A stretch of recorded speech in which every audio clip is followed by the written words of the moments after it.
그동안 몰랐던 오페라의 진짜 속 이야기. 정태양의 오페라 인사이드.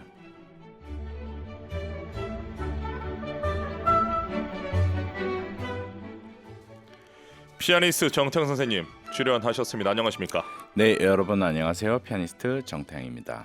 벌써 6월입니다. 벌써 6월이에요? 와, 시간이 빠르죠? 그럼요. 좀 있으면 종강입니다. 그렇군요. 네, 저도 오늘 학교에서 실기시험 심사가 있습니다. 오늘 방송 끝나고 또 시험 심사를 가시는군요. 학생들이 많이 지금 긴장하고 있겠습니다. 그렇겠죠? 네. 되돌아보면 어때요? 우리 옛날에 실기 볼 때 정말 긴장 많이 했잖아요. 정말 긴장 많이 했어요. 진짜 교수님들 엄격하셔서 저희는 피아노과는 한 번 실기시험 보면 다 연주하면 40분 정도 되거든요. 그런데 보통 중간에 종을 치세요. 이만큼 그쵸. 들었으면 됐다. 근데 저희 학교는 전 학생을 전체를 다 들으셨어요. 그래서 실기시험이 한 12시간씩 되고 그랬어요. 와.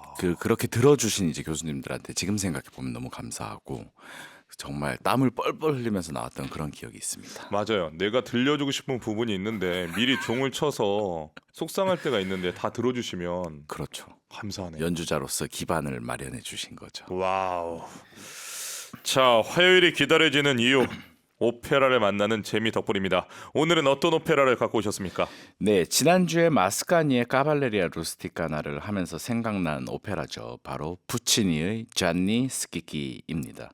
이 푸치니가 까발레리아 루스티카나를 보고 나도 단막 오페라를 작곡해야지라고 생각했다고 합니다. 그래서 이 잔니 스키키 또한 단막 오페라입니다. 이래서 선배의 역할이 중요합니다. 정말 멋진 작품을 만났기 때문에 푸치니도 이런 생각한 거 아닙니까? 그렇죠. 서로 영향을 주고받았던 것 같습니다. 자, 푸치니의 잔니 스키키 하면 오미어 바비노카로 오 사랑하는 나의 아버지 이 아리아가 떠오르는데요. 그런데 이 오페라에 단테 신곡과 연관되어 있다는 건 모르시는 분들 꽤 있는 것 같습니다. 네, 이 단테의 신곡은 정말 많은 예술가들에게 영향을 끼친 작품이었는데요. 신곡 중에서 지옥편의 8번째 이야기를 소재로 만들었습니다. 외투, 수녀 안젤리카와 함께 일트리티코라고 불리는데요. 네. 갑자기 웬 어려운 용어인가 생각하실 텐데 이 푸치니의 일트리티코란 3부작 이라는 뜻입니다. 이탈리아어 중에 이제 그림, 그러니까 회화의 형식 중에 세폭의 재단화가 있는데 그것을 본따서 세 개의 오페라가 마치 하나처럼 연결되어 있다. 또는 이 세 개 오페라는 하나의 세트다 이런 의미를 부여하고 있습니다. 그래서 지옥은 이제 외투가 됩니다. 그래서 비극을 담고 있고요. 그리고 연옥에 대해서는 수녀 안젤리카라는 작품이 표현하고 있습니다. 그리고 이 잔니스키키는 천국에 대해서 이야기를 합니다. 그래서 어떤 경우에는 푸치니의 이 세 편 일트리티코 전체를 함께 공연하기도 하고 많은 음반들에도 그렇게 수록이 되어 있습니다. 그렇군요. 자, 클래식 상식을 하나 더 드리자면 이탈리아 오페라 최초로 해외에서 초연된 작품이 아닙니까? 네, 1918년에 뉴욕 메트로폴리탄 오페라 하우스에서 초연이 되었습니다. 이탈리아에서 성공을 엄청 했던 푸치니가 뉴욕에 초청을 받아서 메트로폴리탄 오페라를 위한 오페라를 한번 써볼까 하면서 구상한 작품입니다. 의미가 있는데요. 이 다른 작곡가들이 많이 부러웠겠어요. 이 당시에 푸치니의 그 위상은 정말 뭐 전 세계를 뭐 넘나들었죠. 잔니 스키키 오페라 주인공 이름인데요. 실존 인물이죠? 네, 이 단테의 신곡에서 지옥편에 제8옥이라고 있습니다. 8번째 그러니까 뭐 지옥이고요. 그리고 10번째 구덩이의 이야기인데요. 위조범이나 위증자들이 벌을 받는 곳에 등장하는 인물이 바로 잔니 스키키입니다. 이 단테 신곡에 보면 여러 겹으로 된 이 지옥이 어느 지옥에서는 뭐 살인한 사람이 벌을 받고 어느 지역에서는 거짓말한 사람이 벌을 받는데요. 여기는 뭐 위조나 위증한 죄를 받은 사람들이 가는 곳이었죠. 이 단테의 실제 처가에는 이 도나티라는 유력 가문이 있었다고 합니다. 이 도나티 가문의 큰 부오조 도나티가 사망하자 이 잔니스키키가 그의 유언장을 위조해서 엄청난 재산을 사기쳐서 가로채게 됩니다. 이 단테 신곡 주역편에 나오는 인물이라고 하니까 어두운 비극일 거라고 생각하기 쉬운데 아니지 않습니까? 앞서 말씀드린 대로 희극이죠. 네, 맞습니다. 지난주에 이제 소개해드렸던 카발레리아 루스티카나와 네. 이제 함께 세트로 또 공연이 되기도 하는데 이 자니스키키라는 작품은 푸치니의 희곡이자 또 마지막 작품이기도 한데요. 작정하고 만든 역대급 상속 사기극이라고 할 수 있겠습니다. 네. 이게 사실 죽은 자는 말이 없잖아요. 그런데 산 자들은 유산 때문에 너무 바쁜 것 같습니다. 어허. 그리고 죽은 부자의 유산을 독차지하려는 이 탐욕스러운 친척들, 그리고 이들을 재치 있게 속이는 이 잔니스키키라는 이웃의 가짜 유언장 소동입니다. 네. 푸치니의 블랙 코미디 오페라 잔니스키키. 러닝 타임이 60분 정도입니다. 막을 올려볼까요? 네, 바로 부호 도나티의 침실인데요. 임종을 지키기 위해서 모여든 사람들이 바글바글합니다. 다 친척들이죠. 그런데 겉으로는 기도를 하고 있어요. 막 울면서 우는 소리 내고 기도하고 있는데 속으로는 각자 내가 어떻게 상속을 받을 수 있을까라는 생각밖에 없습니다. 그런데 소문에 의하면 이 도나티의 전 재산이 수도원에 기증되었다는 이야기가 돌고 있었습니다. 그렇다 보니까 이 모든 친척들이 막 오페라 처음 시작하자마자 울고 있다가 갑자기 뭐 수도원에 그게 있다는 소문이 있어? 이렇게 이야기를 한 다음에 빨리 이 집안에서 유언장을 찾자고 하면서 온 집안을 뒤지기 시작합니다.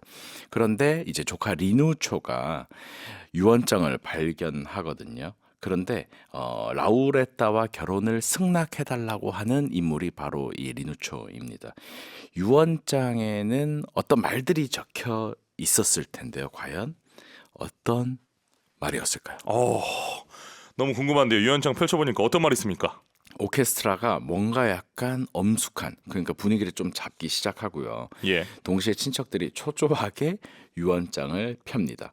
그런데 그 내용을 확인하는 순간 믿을 수 없다는 이 절망과 분노의 곡소리가 터져 나옵니다. 바로 수도원의 전 재산을 기증하는 그것이 사실이었습니다. 와.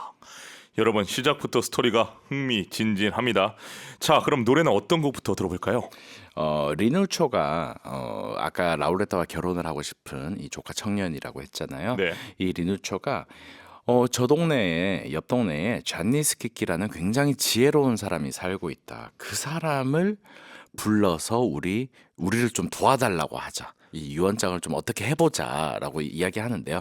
사실 이 리누초의 속마음은 잔니스키키의 딸 라우레타와 어떻게 한번 잘해보고 싶은 마음도 있었습니다. 이 극 중에서 리누초는 굉장히 청년이면서 철이 없으면서도 약간의 지혜도 있고 순수한 인물입니다. 그래서 이 잔니스키키가 어떤 인물인지에 대해서 조카 리누초가 소개하는 노래입니다. 그 피렌체는 꽃이 활짝 핀 나무와 같도다라는 노래를 합니다. 네. 잔니스키키 중에서 리누초의 노래 아베테 떠르도 당신들이 틀렸어. 이렇게 시작해서 피렌체 꼬메온 알베로 피오리토. 피렌체는 꽃이 활짝 핀 나무와 같도다. 아리아로 이어집니다.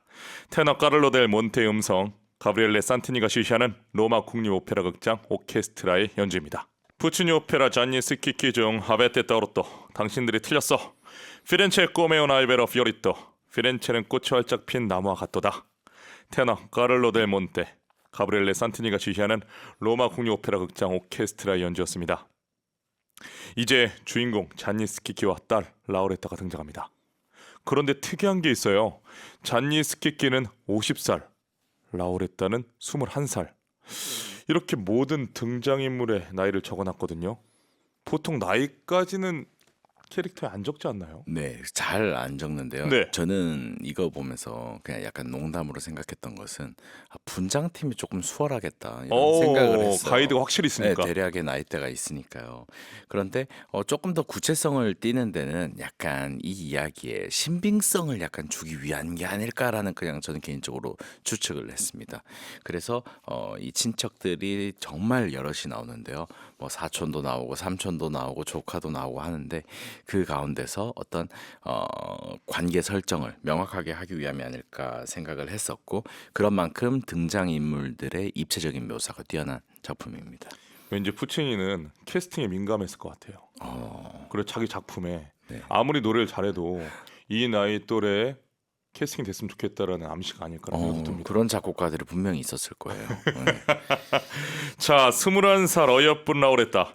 자니스케 게가 얼마나 예쁜 딸이겠습니까? 눈에 넣어도 아프지 않을 이 딸이 게다가 오사랑 하는 나의 아버지 이 노래를 드디어 부릅니다. 하지만 반전이 있죠. 네, 이 자니스키키에서 여러분들이 꼭 들어보셨을 만한 아리아인데요. 라우레타가 부르는 정말 감미롭고 서정적인 선율이고요. 많은 소프라노들이 사랑하는 대표적인 레파토리이자 가장 사랑받는 오페라 아리아 중 하나이기도 합니다. 그런데 실제로는 아버지를 향한 세상에서 가장 달콤한 협박입니다. 와, 이 딸이 아버지를 향한 달콤한 협박이라. 뭐라고 아버지를 협박하는지 가사를 좀 들어볼까요? 네, 자니스키키라는 인물이 어찌저찌 해서 이 집안을 도와주러 오기는 왔는데요. 네. 딱 보니까 서로 집안이 마음에 안 드는 거예요. 그래서 저 집 고모랑 이 집 아버지랑 싸움이 붙습니다. 그래서 자니스키키가 결혼 안 돼. 절대 저런 집이랑은 안 된다. 서로 막 그러는 시점에서 이 라우레타가 자기 자신의 아버지에게 간청을 하면서 부르는 노래입니다. 가사는요. 오 나의 사랑하는 아버지, 난 그이가 좋아요. 그는 정말 멋진 사람이에요. 나는 로사 다리로 가서 포르타 로사로 가서 반지를 살 거예요. 만약 내 사랑이 헛수고가 된다면 난 베키오 다리로 가서 아르노 강에 몸을 던져버릴 거예요. 난 지금 애가 타고 괴로워요. 오 하느님, 차라리 죽고 싶어요. 아버지 저를 불쌍히 여겨주세요. 제발. 와, 차라리 죽고 싶어요. 어떻게 이런 말을 아버지에게 할 수 있습니까? 그래서 이게 잔니스키키에서 많은 연출에서요. 이 라우레타를 굉장히 청순하고 이 멜로디에 맞게 아름답게 꾸미기도 하거든요. 근데 실제로는 제가 사실 제일 많이 공연했던 작품이 잔니스키키거든요. 예. 거기서는 어떻게 표현했냐면요. 찢어진 청바지를 입은 라우레타. 그래서 아버지에게 반항심이 굉장히 많은 라우레타를 표현했습니다. 연출적으로. 네네. 근데 그것이 또 머리도 굉장히 폭탄 머리를 한 라우레타였어요. 근데 그것이 저는 굉장히 효과가 있었다고 생각해요. 자, 이제 또 우리 태영세님이 태영세님이 이제 따님을 갖게 되셨는데 만약 딸 이름 어떡합니까? 애지중지 키운 딸이 이렇게 나온다면 네. 아버지는 많이 화가 나겠죠. 알겠습니다. 자, 선율의 마법사 푸치니답게 정말 아름다운 아리아인데요. 이 노래가 오페라 전개에 꼭 필요한 것인가? 좀 의문이 듭니다. 음악적으로 좀 따로 노는 듯한 느낌이 드는 건 사실이거든요. 어떻게 생각하십니까? 푸치니 작품이요. 이 작품이 특히 굉장히 음악적으로 복잡하게 짜여져 있습니다. 출연자가 일단 많다 보니까 목소리들이 많이 겹쳐서 나오게 돼요. 그런데 이 작품에서는 갑자기 뭔가 이 오페라의 분위기를 환기시키고 한번 집중을 시켜주는 효과가 저는 확실히 있는 것 같습니다. 그리고 푸치니 음악 듣다 보시면 여러분들이 푸치니라는 작곡가가 굉장히 유명한데 생각보다 음악이 너무 어렵다라는 생각도 하실 것 같아요. 그런데 전통을 넘어서 20세기와 맞닿아 있다는 그 부분도 존재하고 하지만 전통적인 아리아의 유려한 선율도 담고 있다는 것을 생각하시면 될 것 같아요. 저는 이 이탈리아 오페라의 위대함 중 하나가 이렇게 아름다운 선율의 환기라고 생각이 드는데 네. 이 마스카니 오페라 까바레 루스티카나에서 인터메스가 그렇지 않았습니까? 맞습니다. 예, 마치 자니스키키에서는 오미와 피노카로 어, 이 부분이 네, 막 정신없는 와중에서 네, 한번 아름다운 선율로 그렇죠. 벨칸토의 정수를 그래서 여러분들 오페라 속에서 보시면 저희의 이 이야기에 더 공감하실 것 같아요. 그렇죠. 그러니까 스토리를 뛰어넘는 그냥 아름다움 아닙니까? 맞습니다. 자, 이 아리아가 없다면 잔니스키키도 없다. 이렇게 말하시는 분들이 꽤 많이 계신데 자, 오늘 누구의 목소리를 들을지 태양선님이 누구를 선택해서 오셨는지 저도 궁금합니다. 네, 사실 이분 때문에 이 음반을 선택했다고 할 수 있을 것 같아요. 바로 티토 고삐, 빅토리아 데 로스 앙헬레스, 그리고 카를로 델 몬테, 가브리엘레 산티니가 지휘한 로마 국립 오페라 극장 오케스트라인데요. EMI에서 출반된 아주 명반이고요. 이 오미오 바피노 까로를 부르는 라우레타 역의 빅토리아 데 로스 앙헬레스라는 스페인의 전설적인 소프라노입니다. 1958년입니다. 네, 네. 그래서 음질이 현대 음반이랑 많이 다르죠. 바로 들어보겠습니다. 오미오 바피노 까로, 오 사랑하는 나의 아버지, 소프라노 빅토리아 데 로스 앙헬레스가 노래하고요. 가브리엘레 산티니가 지휘하는 로마 국립 오페라 극장 오케스트라 연주입니다. 브라바. 와, 소프라노 빅토리아 데 로스 앙헬레스가 부르는 오미오 바피노 까로 감상하셨습니다. 김민혜님, 찢어진 청바지를 입은 라우레타의 한 표 드립니다. 아, 연출 마음에 드셨군요. 이동일님, 단테가 연인 베아트리치를 처음 본 장소가 베키오 다리입니다. 아버지를 협박하는 곡인데 어버이날 이 곡을 가장 많이 신청하는 아이러니. 굉장히 센스 있으신 메시지신데요. 그렇죠. 내용을 다 파악하지 못하고. 왜냐하면 네. 제목이 오 사랑하는 나의 나의 아버지. 아버지입니다. 아. 따님분들 신청하지 마세요. 자, 다시 오페라로 돌아가 보겠습니다. 이제 잔니스키키의 주도하에 작전이 시작됩니다. 네, 아직 도나티가 죽었다는 사실이 외부에는 알려지지 않은 상태입니다. 그렇군요. 그래서 잔니스키키는 시신을 일단 옮기게 합니다. 그리고 자신이 침대 속에 들어가서 도나티의 흉내를 내면서 새로 유언장을 구두로 작성하려는 계획을 잡고 있습니다. 그런데 때마침 의사가 찾아오는 거예요. 그래서 시체를 뭐 미처 옮기지도 못한 채 이 도나티가 침대 밑으로 옆으로 막 숨어가지고 도나티 흉내를 내면서 먹서래래 이렇게 막 흉내를 냅니다. 그렇게 하면서 나 괜찮으니까 일단 자네 나 이 진료 보지 말고 빨리 집에 가라고 계속 그렇게 종용하게 됩니다. 이제 고비를 넘겼으니까 새 유언장만 무사히 작성하면 끝 아닙니까? 사실 그냥 이렇게 해서 유언장 공평하게 쓰면 조용히 지나갔을 거잖아요. 예, 예. 그런데 이 부호조의 3대 유산이 있었습니다. 밀가루 밭이 있었고요. 그리고 돈을 벌어다 주는 부호조의 당나귀가 있었고요. 그리고 피렌체에 있는 이 저택이었습니다. 아, 그러니까 유산 중에 서로 좋은 걸 가져가려고 난리군요. 그렇죠. 이 네. 저마다 잔니스키키에게 다가와서 막 뇌물을 건네면서 막 잘 보이려고 온갖 감언이설을 하면서 우리 이런 사이잖아. 나한테 이런 걸 줄 수 있겠어? 이건 내 거지 하면서 막 꼬시게 되거든요. 그러면서 3대 유산을 나에게 상속해달라는 이야기를 합니다. 이 잔니스키키는 그걸 보면서 또 막 건네는 돈도 챙기고 뭐 내가 너는 좀 봐줄게 이런 이야기를 하면서 이 상황이 굉장히 코믹합니다. 자, 그런데 만에 하나 가짜 유언장이라는 게 밝혀지면 유산은 다 무효가 되고 날아가는 거 아닙니까? 안전장치가 좀 있어야 되는 거 아닙니까? 이 잔니스키키의 섬뜩하면서도 코믹한 경고가 하나 있습니다. 뭐죠? 이 당시 피렌체에 법이 하나 있었는데요. 유언장을 조작하다가 걸리면 손목을 잘라서 피렌체에서 영원히 추방해버린다라는 법이 있었던 것입니다. 이것이 잔니스키키가 니네 그 법 있는 거 알지? 그러니까 내 말 잘 들어 하는 협박의 도구로 사용하게 됩니다. 그러니까 도시마다 법이 좀 달랐어요. 그렇죠. 예. 이탈리아는 공국의 나라였기 때문에요. 다 달랐죠. 아, 정말 좀 무섭습니다.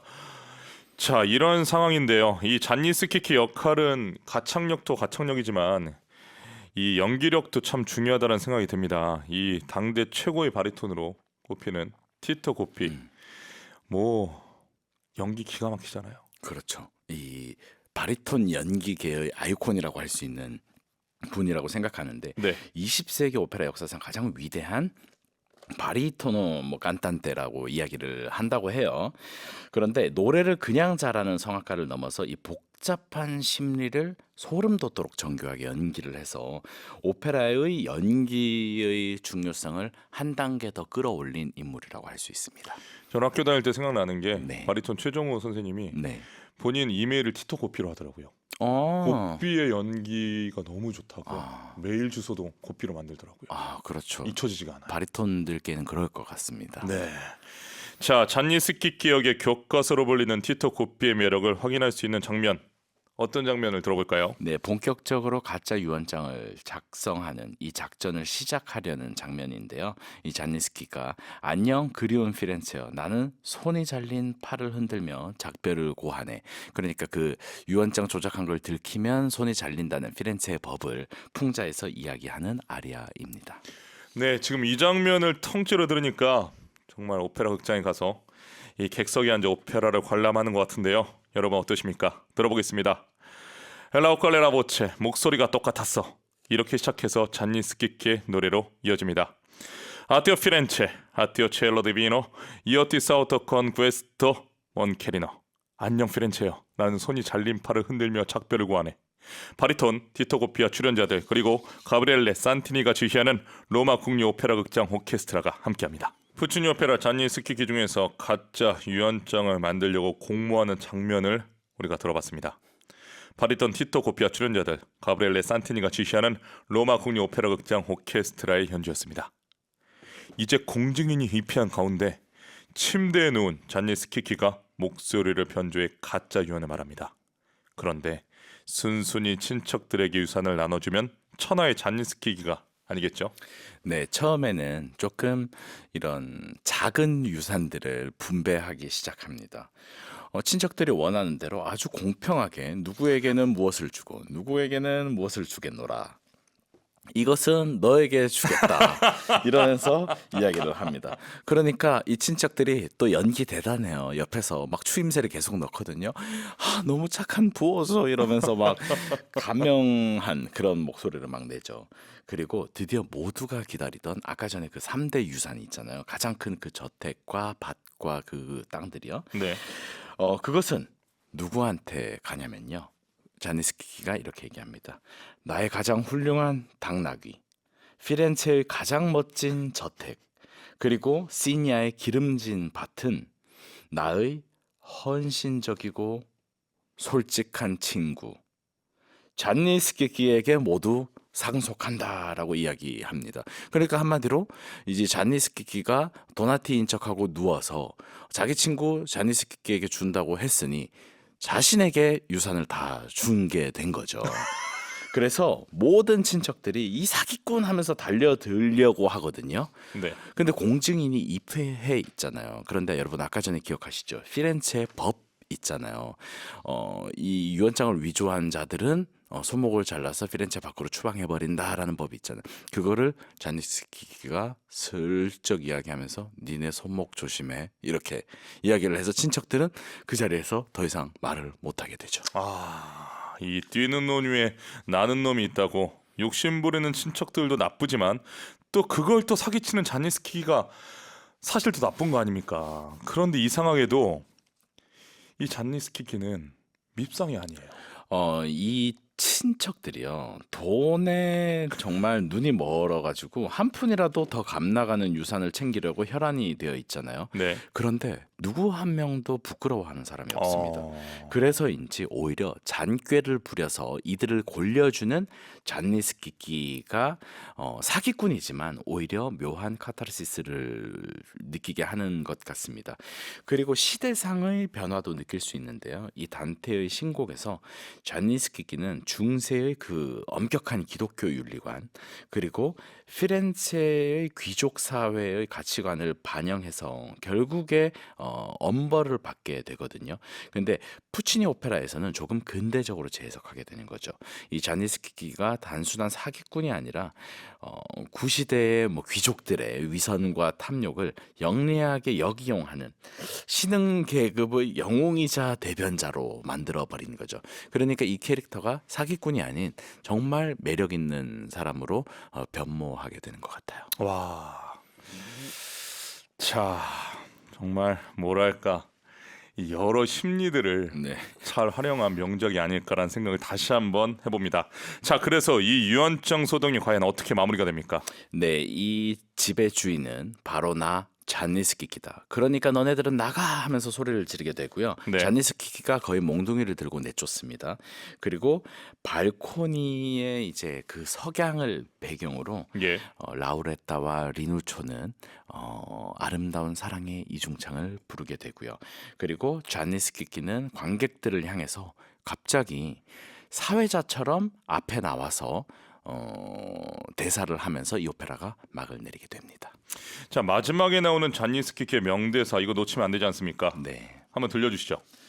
제가 이탈리아어로 낭독해드릴까요? 오, 좋습니다. 네, ditemi voi signori se i quattrini di Vuoso potevano finire meglio di così. Per questa bizzarria m'han cacciato all'inferno. E così sia. Ma con licenza del gran padre Dante, se stasera vi siete divertiti, concedetemi voi l'attenuante. 입니다. 간단하게 소개해 드릴게요. 여러분 한번 판단해 보십시오. 부호조의 재산이 이보다 더 행복한 결말을 맞을 수 있었겠습니까? 이 한바탕 속임수 때문에 나는 지옥에 떨어졌다고 합니다. 좋습니다. 그 또한 받아들이겠습니다. 하지만 위대한 단테 선생의 양해를 구하면서 오늘 여러분이 이 이야기를 즐기셨다면 부디 저를 조금은 용서해 주시기를 바랍니다. 그러면서 박수를 치면서 박수 주세요 하면서 이 오페라가 막을 내리게 됩니다. 아, 그렇군요. 자, 여러분 오늘 어떠셨습니까? 아, 오페라 한 편이 통째로 들어온 기분입니다. 자, 이 곡 들으면서 정태영 선생님과는 인사 나누겠습니다. 한 주 동안 건강하시고 다음 주 뵙겠습니다. 네, 여러분 안녕히 계세요. 자, 소개해드리는 피날레 장면입니다. 오페라 잔니 스키키 중 라우레타 미아, 나의 라우레타 꼭 내게 안겨요. 테너 카를로 델 몬테와 소프라노 빅토리아 데로 상일레스의 이중창이고요. 이어지는 잔니 스키키의 마지막 대사 디티미 보이 시니어리. 여러분 한 말씀 드리겠습니다. 바리톤 티토 고피, 가브리엘레 산티니가 지휘하는 로마 국립 오페라 극장 오케스트라 연주입니다.